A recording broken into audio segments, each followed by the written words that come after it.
My name is Aria Young, and I'll be interviewing my great aunt. Can you give them your full name? My name is Serena C. Thomas. I was born in October 1949. I am 75 years old.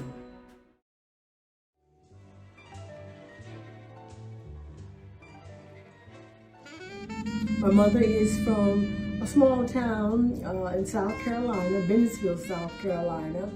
And my father is also from a small town called Little Rock, South Carolina.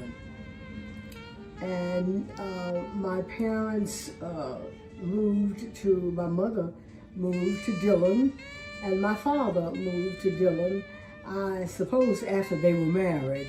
And so that is where I grew up. I grew up in the small town of Dillon, South Carolina.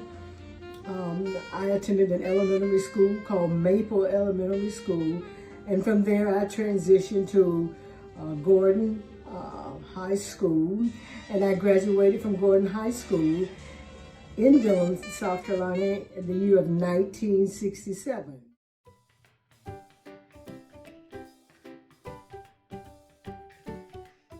Do you have any siblings? I do. I have two other siblings.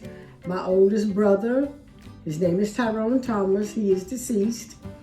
And then the other brother is Clarence Thomas, Clarence Thomas Jr., who is living. And then there was me. It was three of us, two boys and one girl.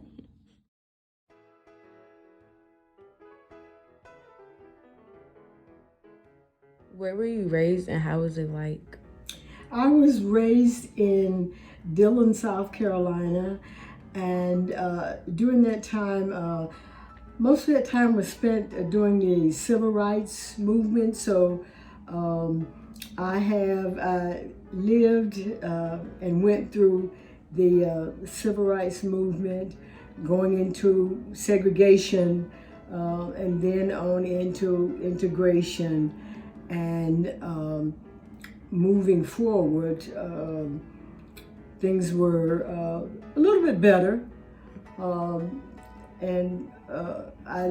As I traveled in the military, that was a very good time for me because I was able to travel to the various places: Paris, London, Switzerland, Austria, Barcelona, Spain, California.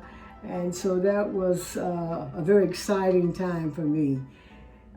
Really enjoyed those years. On my way to Washington, feeling mighty sad, thinking about an income that I never had. Everybody's got a right to live. Everybody's got a right to live. And before this campaign fails, we all go down in jail. Everybody's got a right to live. Black man picked the cotton long time ago. He's been the victim since brought him to the show. Black man dug the ditches, hewed down the pines, gave his trouble to Jesus, kept on towing the line. Everybody's got a right to live. Everybody's got a right to live. And before this movement fails, we all go down in jail. Everybody's got a right to live. Black man dug the pipelines both night and day. Black man did the work while the white man got the pay. Now look at here, son. This is a brand new day. No more full-time work. No more part-time pay. Everybody's got a right to live. Everybody's got a right to live. And before this movement fails, we all go down in jail.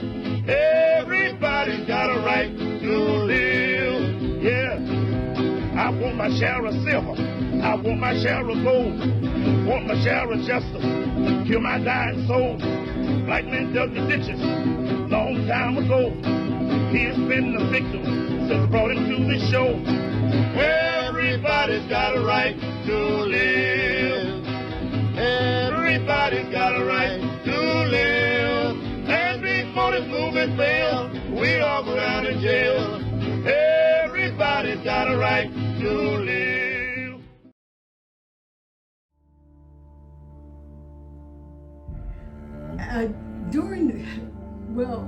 From the 1960s, it was segregation because I attended segregated black schools.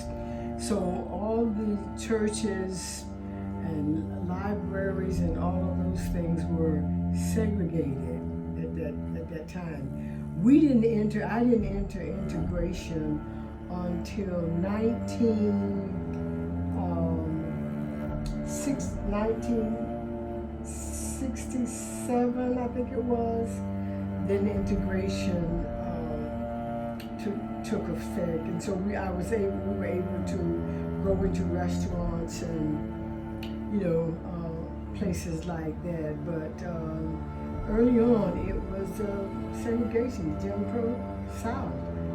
Colored signs posted everywhere. The movies were segregated. Everything was segregated.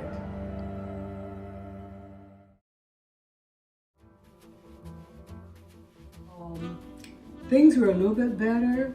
We were able to go into stores and go into restaurants, and the colored and white, the colored signs were taken down, and it was better for us.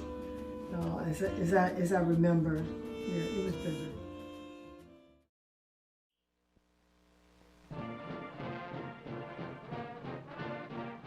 What was your educational background? My education I received, of course, my high school diploma in 1967. I went on to Benedict College and I got a Bachelor of Arts degree with a social science major, concentration in social work. And while in the military, I received a master of education in human services education, masters, while in the military.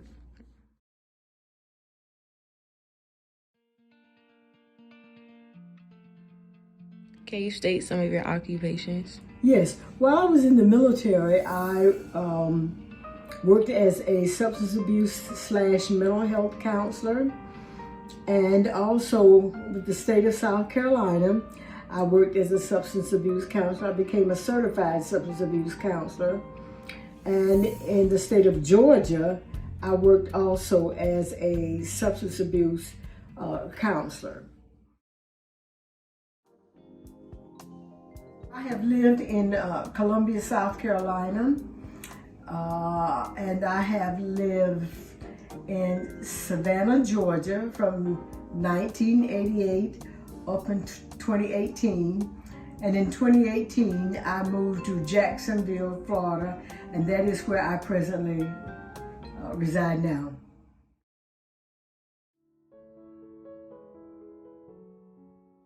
Auntie, how would you sum up your life?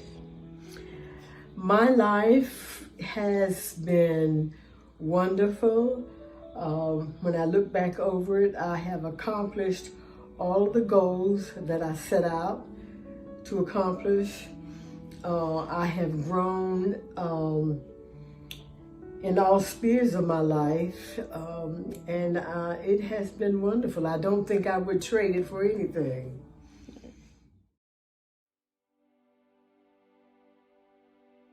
What advice would you give the younger people watching this? I would say, first and foremost, get all of the education that you possibly can. Always see yourself as growing. Never, ever give up regardless of the obstacles that you may encounter, because you're going to encounter many obstacles. Don't get discouraged. When you get discouraged, you give up. Don't ever, ever give up, because you can do it.